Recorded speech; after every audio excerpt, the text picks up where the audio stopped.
Na Hamas çi bu? İsrail Hamas çenekir. Hamas encame iflaskirina akım milli, iflaskirina akım sosyalist, da alema Arabi de hareket dini geçp. Hareket dini geçp. Çima ev ki milli zede encam ne girt. Yani tekoşina milli, tevgara milli zede idi encam ne girt. Pırsgirek evet çevun hareketa dini peşket.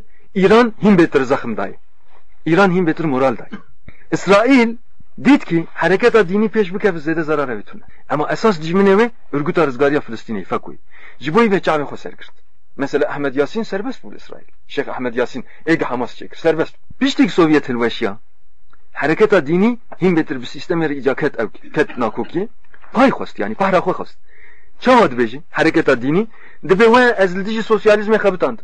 Enha sosyalizm hilveşya. Evun her tişti bejin emina pahramıcı dedi. Liser ve nakoki çevu.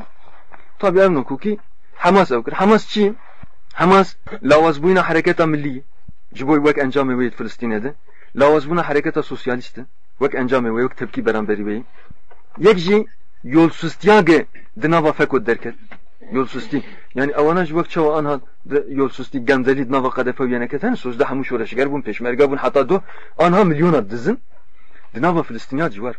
Eve İslami hineki naveman zede diziye diçene bu. Jiboy de millet betir hevi duandı dit. Deng danvan. Bun iktidar şu kontrol ederken, damaj kontrol ederken müserdet için nahar ravş ev. Yani Hamas ravşavi evi.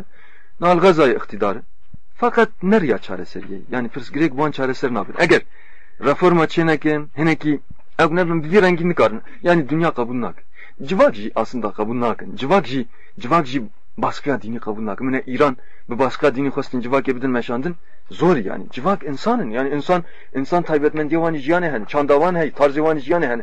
Mesela Tilednare jine kumere khoy deste khov hevdim bimeşin jiboy khoy tureki babejin yeki polis be çimam deste hevdik. Ya emşinu mere hevin can.